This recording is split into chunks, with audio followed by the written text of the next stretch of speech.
So this is going to be a story time video. क्योंकि इस video में मैं तुम्हें अपनी स्टोरी बताना चाहता हूं जो तुम्हारी भी स्टोरी है। हम सब आईपी मैट्स एस्पिरेंट्स की एक कॉमन स्टोरी है जो हर साल होती है। मेरे साथ भी हुई थी, तुम भी इसी फेज में हो। और मुझे पता है तुम उन्हीं गलतियों को कमिट कर रहे हो जो गलतियां मैंने कमिट की थी ड्यूरिंग माय प्रेपरेशन। और मैं चाहता हूं तुम इन गलतियों को कमिट ना करो, क्योंकि जब मैंने अपना फर्स्ट अटेम्प्ट दिया था ऑफ आईपी मैट तो मैं क्रैक नहीं कर पाया था एग्जाम। और इस पूरे फेलियर में जो भी सारी गलतियां मैंने कमिट की थी ड्यूरिंग प्रेपरेशन में, वो सारी गलतियां तुमसे इस एक सिंगल वीडियो के अंदर शेयर करने वाला हूं। पूरी चीज को मैं स्टोरी के फॉर्म में बताऊंगा, अपनी जर्नी के हिसाब से बताऊंगा कि मैं कब डिसाइड किया, कैसे डिसाइड किया। बहुत ज़्यादा लंबी वीडियो नहीं होगी, रिबल किट जैसी छोटी सी वीडियो होगी, लेकिन आई बिलीव तुम्हें बहुत ज़्यादा हेल्प करेगी। तो सबसे पहले तो शायद तुम्हारे साथ भी हुआ होगा कि जब तुमने डिसाइड किया होगा ड्यूरिंग योर ड्रॉप ईयर, और जब तुम 11th या 12th स्टैंडर्ड में आए होगा, तुमने सोचा होगा कि मुझे आईपी मैट एग्जाम के लिए अपीयर करना चाहिए, तो तुम्हारी मोटिवेशन बहुत हाई रही होगी। तुमको ऐसा लग रहा होगा कि यार अब तो मुझे बस इसी लाइफ को जीना है, मुझे सिर्फ आईआईएम इंदौर जाना है और मुझे लाइफ में कुछ भी नहीं करना चाहता हूँ। उस लाइफ को आप फॉलो करना स्टार्ट कर देते हो, उसके बहुत सारे वीडियोस देखते हो, यूट्यूब पे उस चीज़ को सर्च करते हो। लाइफ एट आईआईएम इंदौर आपको बार बार आपकी फीड में आने लगता है, और आप उस लाइफ में खुद को एक तरीके से इमेजिन करने लगते हो, आप खुद को उस लाइफ में ढालने की कोशिश करते हो। और ये मोटिवेशन जो होती है ना, जो हमारे पास अप्रैल में मोटिवेशन होती है जब हम प्रेपरेशन को स्टार्ट करते हैं, ये ग्रेजुअली मंथ ऑन मंथ नीचे आने लगती है। जब आप अप्रैल से अगस्त में आते हो तो आपकी मोटिवेशन थोड़ी सी कम होती है। फिर अगस्त से जब आप अक्टूबर आते हो तो मोटिवेशन थोड़ी सी और कम हो जाती है। और जब आप दिसंबर एंड और जनवरी बिगिनिंग में आते हो तो आपकी मोटिवेशन बहुत ज़्यादा कम हो चुकी होती है। आपको डर लगना स्टार्ट हो जाता है कि मेरी प्रेपरेशन तो अभी तक अच्छी है ही नहीं, अब मेरे ऊपर 12th का भी लोड है और आईपी मैट का भी लोड है। या फिर अगर आप एक ड्रॉपर हो तो हमें ये फील होने लगता है कि मैंने ड्रॉप भी ले लिया है, अब अगर मेरा एग्जाम क्रैक नहीं होगा तो क्या होगा, मैं अपने पेरेंट्स को क्या आंसर दूंगा, मैंने इतने सारे पैसे इन्वेस्ट कर दिए हैं, अब मैं कैसे इस पूरी सिचुएशन से बाहर निकलूं, मैं क्या करूं ऐसा जिससे मैं एग्जाम को क्रैक कर सकूं। देखो, एक बात की तो श्योरिटी है, सिर्फ इस बारे में सोच के, रात को ना सो के, अपना टाइम वेस्ट करके कुछ भी नहीं होगा।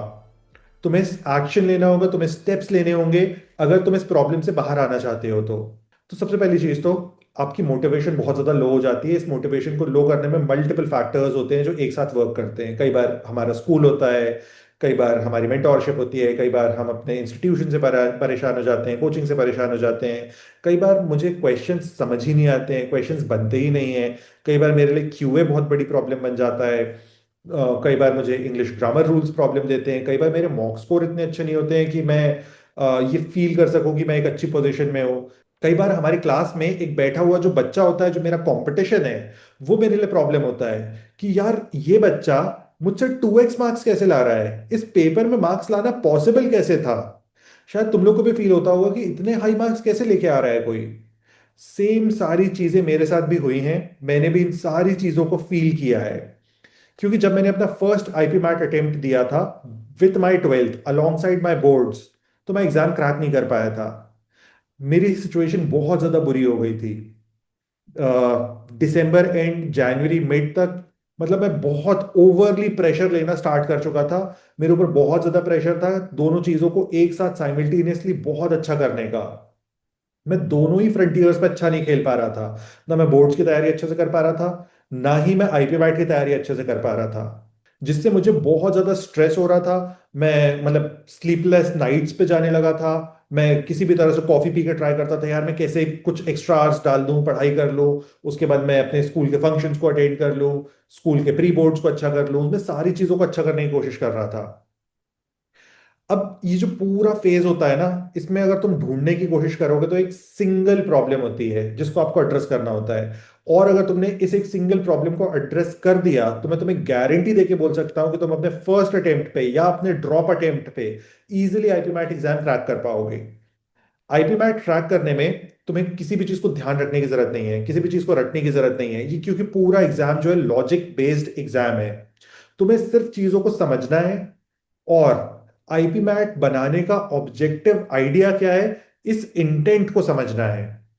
आईपी मैट एग्जाम को कंडक्ट करने का इंटेंट है हम एक ऐसे बच्चे को ढूंढ पाए जो प्रेशर झेल सकता है, जो अपने आप को कूल एंड काम रख सकता है, अपने आप को बेस्ट पॉसिबल मैनर में प्रेजेंट कर सकता है at the end of the day.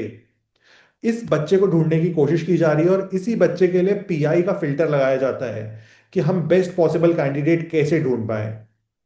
तो अब अगर तुम इस ये एक सिंगल कैंडिडेट बनना चाहते हो जो आईआईएम इंदौर जाएगा, तो तुम्हें सबसे पहले और एक सिंगल प्रॉब्लम को एड्रेस करना होगा, that is your time management.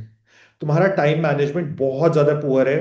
तुम चीजों को अच्छे से डिसाइड नहीं कर पा रहे हो, तुम चीजों को अच्छे से फिगर आउट नहीं कर पा रहे हो, कब तुम्हें किस चीज को करना है, किस चीज को कितना वक्त देना है, बोर्ड्स की कितनी इंपॉर्टेंस है, प्री बोर्ड्स की कितनी इंपॉर्टेंस है, तुम्हारे फेस्ट की कितनी इंपॉर्टेंस है, तुम्हारे स्कूल के एनुअल फंक्शन की कितनी इंपॉर्टेंस है, तुम्हें सब चीजों को फिगर आउट करना होगा। एक या दो चीजों को फिगर आउट करोगे तो तुम्हारा काम नहीं बनेगा। सब चीजों को end to end figure out करने की कोशिश करो। अब इस चीज को करोगे कैसे? बहुत सिंपल सा तरीका है। तुम्हारी जो भी लाइफ की सिचुएशंस है, उन सारी चीजों को एक जगह पे पेन डाउन करो, तुम्हारे में क्या क्या प्रॉब्लम्स चल रही हैं। हो सकता है तुम्हारे लिए प्री बोर्ड्स प्रॉब्लम है, तुम्हारे लिए बोर्ड्स प्रॉब्लम है, तुम्हारे लिए पेरेंट्स प्रॉब्लम कॉज कर रहे हैं, तुमने ड्रॉप ले लिया है, या जो भी तुम्हारी प्रॉब्लम है, गर्लफ्रेंड प्रॉब्लम कॉज कर रही है, बॉयफ्रेंड प्रॉब्लम कॉज कर रहा है, उसको लिख लो। अब सामने लिख दो अपनी आईपी मैट गोल को, कि तुम आईएम इंदौर जाना चाहते हो।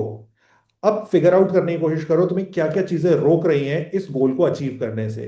क्या तुम्हारा गर्लफ्रेंड बॉयफ्रेंड तुम्हें रोक रहा है इस ड्रीम को अचीव करने से, क्योंकि वो तुम्हारा बहुत ज्यादा टाइम वेस्ट कर रहा है? इफ यस, छोड़ दो उसे। सबसे इंपॉर्टेंट आईपी मैट है। गर्लफ्रेंड बॉयफ्रेंड वापस आ जाएंगे जब तुम सक्सेसफुल होगे। अनसक्सेसफुल लोगों के पास कोई भी नहीं आता है। एक बार तुम्हें आईपी मैट की सक्सेस मिलेगी ना, मैं तुम्हें गारंटी देके बोल सकता हूं, जो पर्सन आज तुम्हें छोड़ेगा वो तुम्हें रिग्रेट करेगा छोड़ना।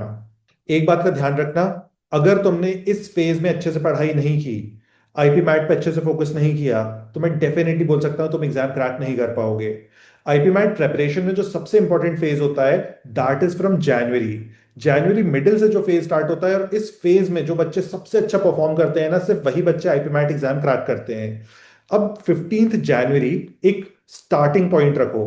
यहां से मुझे अपनी लाइफ को ऑर्गेनाइज करना है, मुझे सारी चीजों को परफेक्टली करना है। मेरे पास डेडिकेटेड टाइम है, लिमिटेड टाइम है, इसी टाइम फ्रेम में मुझे सारी चीजें करनी है। डिसाइड कर लो मुझे क्वांट के कितने क्वेश्चंस करने हैं एक दिन में, मुझे कितना टाइम डालना है प्री बोर्ड्स में, मुझे कितना टाइम डालना है बोर्ड्स में। बोर्ड्स का अगर मुझे इंग्लिश पढ़ना है तो इंग्लिश में मुझे कितना टाइम डालना चाहिए। इस तरह से फिगर आउट करो। सारी चीजें एक सिंगल पेज के ऊपर लेके आओ। और अगर फिगर आउट नहीं कर पा रहे हो तो मेरे साथ बैठो, हम दोनों साथ में बैठ के फिगर आउट करेंगे तुम्हारे लिए कि क्या बेस्ट चीज हो सकती है, क्या तरीका हो सकता है जिससे तुम इस एग्जाम को क्रैक कर सको इन दिस अटेम्प्ट ओनली। ये तो छोटी सी चीज थी जो मैंने फेलियर के अराउंड बताई। और अ, अपनी बिगेस्ट मिस्टेक बताई कि मैं टाइम को क्यों मैनेज नहीं कर पा रहा था, मैं कैसे ओवर स्ट्रेस्ड हो गया, कितना प्रेशर लिया मैं बहुत ओवरवेल्म्ड फील करता था बहुत सारे वक्त पे। और जब बोर्ड्स पास आते गए तो मैं और ज्यादा प्रॉब्लम्स में आता चला गया। लेकिन एक सक्सेस स्टोरी भी है मेरे पास जो मैं तुम्हें नेक्स्ट टाइम बताऊंगा। So stay tuned and subscribe.